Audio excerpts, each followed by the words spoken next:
მოგესალმებით, მადლობა მოგახსენეთ მოგზაურობისთვის. მინდა საზოგადოებას მიაწოდა ინფორმაცია ლარის ბოლოდროინდელ გაუფასურებასთან დაკავშირებით. მინდა აღნიშნო, რომ ლარის ბოლოდროინდელი გაუფასურება დიდწილად დაკავშირებულია იმ უარყოფით მოლოდინებთან, რომელიც ბაზის მონაწილეებს გაუჩნდათ მეზობელ ქვეყნებში მიმდინარე პროცესებიდან გამომდინარე. 2015 წლისგან განსხვავებით დღეს ლარის გაუფასურებაზე არ ახდენს გავლენას საგამართლო ბალანსს. უფრო მარტივად რომ ვთქვათ, კურსის 2 და 4 კორიდორში იმპორტი უკვე იმ დოზით არის შემცირებული და იმ რაოდენობით არის შემცირებული, რომ ქვეყანაში შემომავალი და გამავალი უცხოური სავალუტო ნაკადები არის დაბალანსებული. მეორე ფაქტორი ასევე გახლავთ ფულის მასა, მოგეხსენებათ ფულის მასა ჩვენ მაქსიმალურად შევზღუდეთ, ფულის მასის ზრდა არის ნულთან ახლოს, შესაბამისად არც მონეტარული აგრეგატები ლარის კურსზე გაუფასურების მიმართულებით არ ახდენს გავლენას. სწორედ ამიტომ ჩვენ ვახორციელებთ წერტილოვან ინტერვენციებს, სწორედ ამიტომ ჩვენ გვაქვს სრული საფუძველი ვივარაუდოთ, რომ უახლოეს პერიოდში მოხდება ლარის კურსის სტაბილიზაცია და ლარი დაუბრუნდება აღნიშნულ კორიდორს. აქვე აუცილებელია აღინიშნოს, რომ იმ შემთხვევაში თუ გაგრძელდა ზეწოლა ლარის გაუფასურებაზე, ჩვენ არ გამოვიწყოთ მონეტარული პოლიტიკის შემდგომ გამკაცრებას, ასევე ძალიან მნიშვნელოვანია ჩვენი თანხმობა მთავრობასთან, რომ საჭიროების შემთხვევაში მოხდება ფისკალური კონსოლიდაციაც. აქვე ხაზი მინდა გავუსვა იმ გარემოებას, რომ მონეტარული პოლიტიკის გამკაცრება არ გახლავთ უებაი რეცეპტი. მონეტარული პოლიტიკის გამკაცრებას აქვს სხვა ბევრი უარყოფითი მხარე, მათ შორის ბრუნვების შემცირება, კერძო სექტორში აქტივობის შემცირება და შემცირება ეკონომიკური ზრდის. ჩვენ არაერთხელ გვითხოვთ, რომ საფუძვლიანი გადაჭრა ამ პრობლემის და ჩვენი მოსახლეობის რეალური შემოსავლების ზრდა პირდაპირ დაკავშირებული არის ინვესტიციების ზრდასთან, ექსპორტის ზრდასთან, ტურიზმის შემოსავლების ზრდასთან. სწორედ ამიტომ ძალიან მნიშვნელოვანია, რომ ყველა ამ საკითხთან დაკავშირებით გაიმართოს ძალიან საფუძვლიანი მსჯელობა და ვფიქრობ, რომ პარლამენტის ტრიბუნა არის ამისთვის ძალიან სწორი და ადეკვატური ადგილი. ამიტომ კიდევ ერთხელ ვისარგებლებ შემთხვევით და სანამ თქვენ კითხვებს უპასუხებ, იმედს გამოვთქვამ, რომ პირველივე სასესიო კვირაში მოხდება ანგარიშის განხილვა. ვიდრე განხილვა მოხდება, მაგრამ საქმეთა საბიუჯეტო კომიტეტის თავმჯდომარე აკეთებს განცხადებას და ითხოვს ინფორმაციას ეროვნული ბანკიდან ბანკის მიერ გატარებული ღონისძიებების შესახებ შექმნილ ვითარებაში უფრო კონკრეტულად მაგალითად სავალუტო რეზერვების გაყიდვა საიტზე იყო მიმართული და აინტერესებს ამას მეტი აქვს თუ შეგიძლიათ პირდაპირ ვიტყვი, რომ მაშინ როდესაც ჩვენი მოქალაქეების ძალიან დიდ უმეტესობას გაეზარდა სესხის მომსახურების ტვირთი, როდესაც მოსახლეობის დიდ ნაწილს შემოწირდა განკარგვადი შემოსავლები, ბატონ ჩვენ უნდა ვსჯელობდეთ იმაზე თუ რა უნდა გაკეთდეს, რა სისტემური ღონისძიებები უნდა გატარდეს, ამიტომ ბატონ მეჭიაურის სრულიად კომიკურ განცხადებებზე კომენტარს არ გავაკეთებ. ბატონ გიორგი, თუ შეიძლება თქვენ საუბრობთ წერტილოვან ინტერვენციებზე, ასევე ინვესტიციების დისაუციებლობას და სხვა ფაქტორებზე. ვიდრე ვთქვათ, არ არის ინვესტიციების შესაბამის დონეზე, ექსპორტიც არ არის გაზრდილი და არც ვთქვათ ეს 40 მილიონიანმა ინტერვენციამ არ გამოიღო კონკრეტული შედეგი. რჩება თუ არა რაიმე ბერკეტი ეროვნულ ბანკს თუნდაც ამ აჟიოტაჟის დასაწყებად და კიდევ ერთი მაინტერესებს ასევე სხვადასხვა ინფორმაციას ვრცელდება, ვინ საჭირო ვინ ყიდულობს დოლარს დღეს ასე აქტიურად ბაზარზე თუ შეიძლება და ასევე ანგარიშზე ჩაგიკითხებით, თქვენ მოისმინეთ დეპუტატების განცხადებები, რომ არ არის საჭირო ანგარიშის მოსმენა, ახლა აღარ არის აქტუალური. აქტუალობის მნიშვნელობა რომ გადმარტოთ ტრიბუნა რატომ არის ასეთი მნიშვნელობა?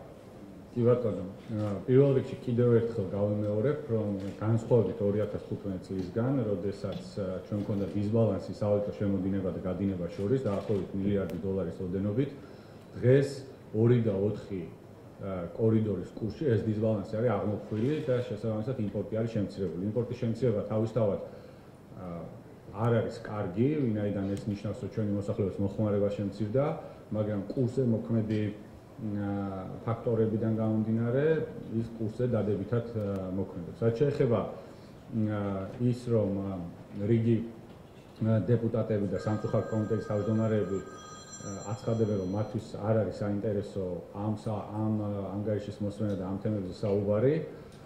მე მინდა მარტივად თქვა, რომ მე არ ვაბარებ ანგარის არც ბატონ ეჭიაურს და არც ბატონ ყემალაძეს. მე ანგარის ვაბარებ ქართულ ხალხს და საზოგადოებას, რომელსაც აინტერესებს კითხვებზე პასუხის გაცემა და ამ კითხვებზე პასუხის გაცემა არის აუცილებელი იმისთვის, რომ ჩვენ გავაანალიზოთ სად ქონდა წარმატება, სად ქონდა წარუმატებლობა, სად დაუშვით შეცდომები და რა თქმა უნდა, რა მიმართულებით უნდა განვითარდეთ და რა მიმართულებით უნდა წავიდეთ იმისთვის, რომ დაუძლიოთ ის გამოწვევები, რომელიც დღეს ჩვენ ქვეყანას გააჩნია. ინფლაციასთან დაკავშირებით გამოვიდნენ გიგავთ უკვე 65% და გაიზრდება თუ არა ინფლაცია ამ ცვლილებების შედეგად. ინფლაცია მოგხსენებათ არის ჯანური სამხმარებლო კალათის მაჩვენებელი. ინფლაცია არის მიზნობრივ მაჩვენებელზე საქართველოს სტატისტიკის დეპარტამენტის მიხედვით, თუმცა ეს არ ნიშნავს, რომ ყველაფერი კარგად არის. რა თქმა უნდა, სამხმარებლო კალათაში რიგ საქონელზე ფასები მნიშვნელოვნად არის გაზრდილი და ეს განსაკუთრებით ურტყავს და ყველაზე უფრო ტკივნეული არის სოციალურად ყველაზე მოწყვლადი ფენისთვის. კიდევ უფრო მნიშვნელოვანი არის ის, რომ ვინაიდან მეტი თანხა იხარჯება სესხების მომსახურებაში, ადამიანების რეალურად გამყარგვადი შემოსავალი მცირდება. ამიტომ ეს არ არის პირდაპირ პროპორციულად კავშირში ინფლაციასთან, მიუხედავად იმისა, რომ ინფლაცია არის მიზნობრივ მაჩვენებელზე, გამოწვევები ნამდვილად არის ძალიან მნიშვნელოვანი.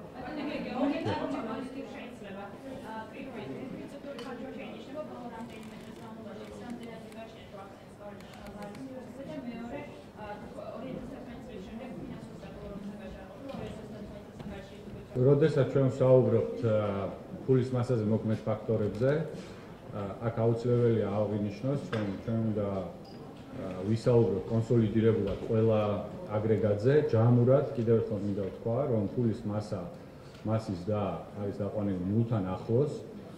შემდგომი გამკაცრება თავისთავად ცხადია, უკვე გამოიწვევს ეკონომიკური აქტივობის შენელებას. ამიტომ არ არის ეს მარტივი გადაწყვეტილება. თუმცა, რა თქმა უნდა, როცა სასწორზე გვაქვს კიდევ უფრო მეტი რისკები შემდგომი ზეწოლის კურსზე ზეწოლასთან დაკავშირებით, მოკლევადიან პერიოდში სხვა გამოსავალი შეიძლება არც არსებობდეს და ეს პირველ რიგში არის ფისკალური კონსოლიდაცია და მონეტარული პოლიტიკის განკაცება.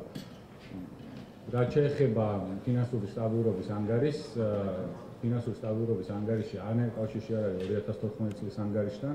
ეროვნული ბანკი არის ერთ-ერთი ყველაზე გამყიდველი ორგანიზაცია ყველა შეფასებით. ჩვენ უამრავ ინფორმაციას ვაქვეყნებთ ვებგვერდზე და 10,000-ობით მოქალაქე ყოველდღიურად ღებულობს მისთვის საჭირო ინფორმაციას ჩვენი ვებგვერდიდან. რაც შეეხება უშუალოდ ფინანსური სტაბილურობის არ გამოქვეყნებას, ეს არის პირადად ჩემი გადაწყვეტილება და თუ რატომ მივიღე ეს გადაწყვეტილება, რომ არ გამოქვეყნებულიყო ეს ანგარიში, ამაზეც სიამოვნებით უპასუხებ დეპუტატებს, თუ ამის კითხვა ექნებათ, თუ ამის სურვილი ექნებათ. ალბათ უმჯობესია, რომ ამ ყველაფერზე რამდენიმე დღეა დარჩენილი ბიუროს დომამდე, სადაც გადაწყდება მოსმენა არ მოსმენის საკითხი და დავუბრუნდოთ ამ პროცესებს. აქვე აღნიშნავ, რომ მოგეხსენებათ რამდენიმე კვირაში ჩემი საკონსტიტუციო მანდატი, როგორც ეროვნული ბანკის ხელმძღვანელის იწურება, ამიტომ კიდევ უფრო მნიშვნელოვანია ამ ანგარიშის მოსმენა, ვინაიდან მე არ ვიქნები დამძიმებული იმ ჩარჩოებით, რომელიც როგორც წესი ახლავს ეროვნული ბანკის ხელმძღვანელის ანგარიშს, შესაბამისად ჩვენ გვექნება საშუალება ვისაუბროთ ყველა საკითხზე, რაც კი ამ პერიოდის განმავლობაში იყო აქტუალური. ბოლო კითხვა თუ შეიძლება.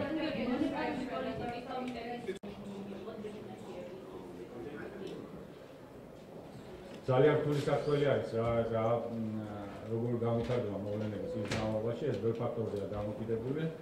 კიდევ ერთხელ ჩვენ მაქსიმალურად შევზღუდეთ როგორც მონეტარული აგრეგატები, ასევე მაქსიმალური გავლენა მოვახდინეთ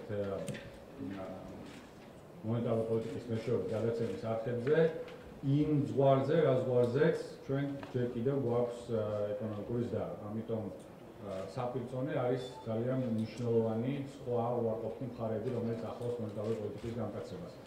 ამიტომ არ არის მხოლოდ მონეტარული პოლიტიკის განკაცება წამალი შექმნილ ვითარებაში.